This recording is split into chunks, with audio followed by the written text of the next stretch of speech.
በሽታዎች እስካሁን ምንም ማለት ነው የኢኮኖሚካል እንትን ሊያጋጥም ይችላል።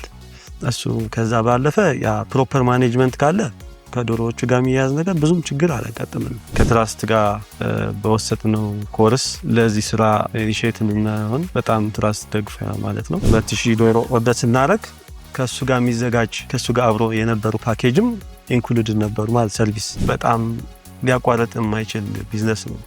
እንደ ቢዝነስ ቢታይም እንደ ኖርማል ፉድ ስታፍም ቢታይ ማለት ነው የበዛ አቅም ያለውና እውቀት ያለው ሰው ወደዚህ ጆይን ቢያደርግ ገና አሁን እየተነሳ ያለ ስራ ስለሆነ ነው።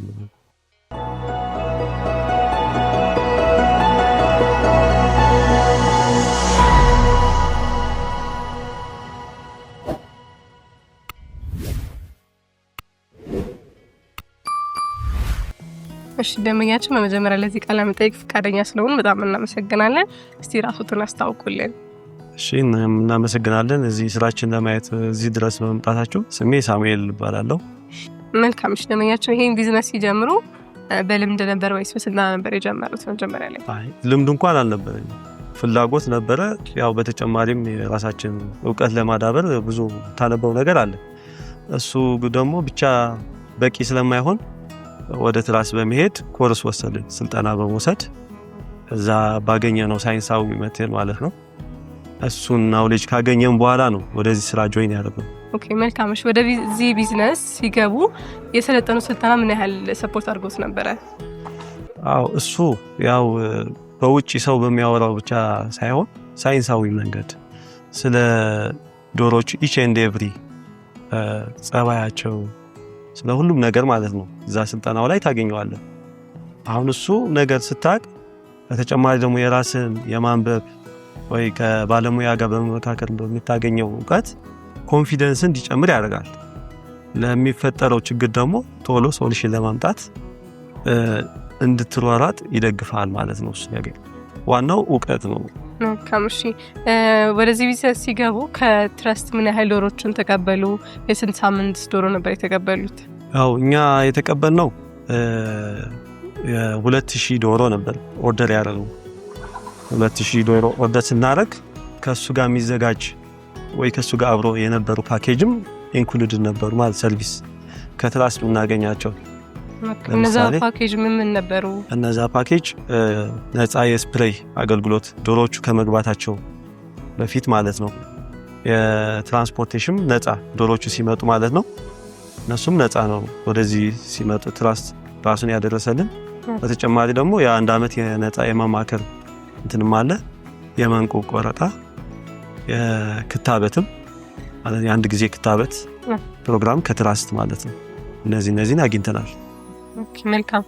ዶሮቹን ከትረስት ሲለከቡ የበራችሁና አንተና ከትረስት ጋር የነበረ ግንኙነት እንዴት ነበር? ከወሰድኩ በኋላ በምን አግዘውሃል? እንዴት ነበር ከዛ በኋላ የነበራችሁ ግንኙነት?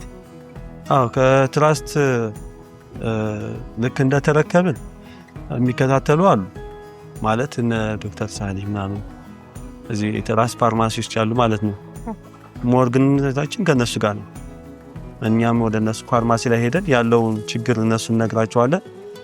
እነሱም በስልክም ወይ በተለያዩ የሶሻል ሚዲያ በዋትስአፕ በምናምን ያለው ሁኔታ ከነሱ ጋር ሼር በማድረግ ያደርጋሉ። ኦኬ መልካም። ይሄን ቢዝነስ ሲሰሩ ምን ቻሌንጅ አጋጥሞታል? ትረስትስ ይሄንን ቻሌንጅ እንዴት ሶልቭ አድርገውላት እንዴት ፈቶሉታል? አሁን ይሄንን ቻሌንጅ መጀመሪያ ስታስበው ኳልኩሌት አድርገህ ነው ወደዚህ የምትገባው ማለት እንቁላል ለመጣል እስኪደርሱ ድረስ ሁሉ ጊዜ ኮስት ብቻ ነው ያለው። አሁን ያንን ኮስት አንተ ባጀትን አውቀህ ወደዚህ ስራ ስትገባና በመሃል ደግሞ የገበያው መለዋወጥ አሁን ልክ መኖ ተወዷል በዚህ በኢኮኖሚክ ክራይሲስ የነዳጅ ምናምን መለዋወጥ ማለት ነው።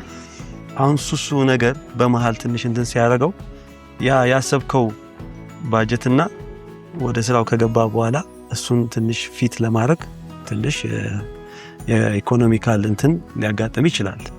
እሱ ከዛ ባለፈ ያ ፕሮፐር ማኔጅመንት ካለ ከዶሮዎቹ ጋር የሚያዝ ነገር ብዙም ችግር አላጋጥምም። ኦኬ መልካም። ስለዚህ በሽታዎች ምናምን ነገር አልነበሩም? በሽታዎች እስካሁን ምንም ማለት ነው። ኦኬ መልካም። ስለዚህ አሁን አዲስ ለሚጀምሩ ሰዎች ወይም እንደ አዲስ አርቢዎች ምን ሰጀስት ታደርጋለህ? ታሳባለህ አዲስ ለሚጀምሩት? አዲስ ለሚጀምሩት መጀመሪያ አቅም አለን ብለው ብቻ ሳይሆን ወደዚህ ስራ ጆይን ማድረግ ያለባቸው መጀመሪያ ናውሌጁና ፍላጎቱ መኖር አለበት። የበዛ ሰው አሁን ከገቡ በኋላ ትንሽ የመሰላቸት ነገር አለ ብዬ አስባለሁ።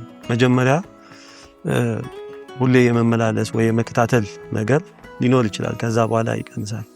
ፍላጎቱ ካለ ግን ሁሉ ጊዜ ትከታተላለህ።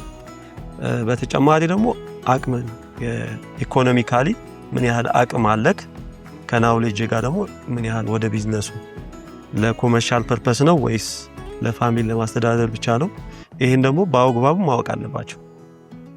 ከዛ ስልጠና በመውሰድ እውቀቱ አለኝ ብለው 100% ሹት ሲሆኑ ወደ ስራው ጆይን ማድረግ እንዳለባቸው ነው ልመክራቸው። መልካምሽ ለነበረን ጊዜ እናመሰግናለን። ምናልባት መጨረሻ ላይ ማስተላለፍ የሚፈልጉት አስተያየት ካለ? ያው መጨረሻ ላይ ማስተላለፍ የምፈልገው ፋርሚንግ በተለይ በሀገራችን እንደ ኢትዮጵያ ማለት ነው ካለው የፖፑሌሽን እንትን በጣም ሊያቋርጥ የማይችል ቢዝነስ ነው። እንደ ቢዝነስ ቢታይም እንደ ኖርማል እንደ ፉድ ስታፍም ቢታይ ማለት ነው። ምክንያቱም ሁልጊዜ ዲማንድ አለ።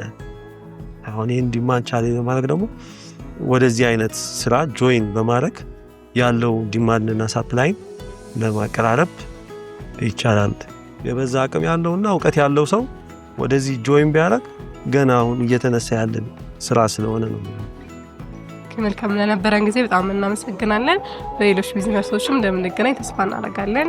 መልካም ቆይታ። እኔም አመሰግናለሁ። እዚህ ድረስ መጣችሁ ስራችን ለመጎብኘት የእኛን ሀሳብ ለመውሰድ በመምጣታችሁ እናመሰግናለን። ያለን የሀሳብ ልውውጥ ደግሞ ወደፊት እኛም ከእናንተ ጋር እናደርጋለን።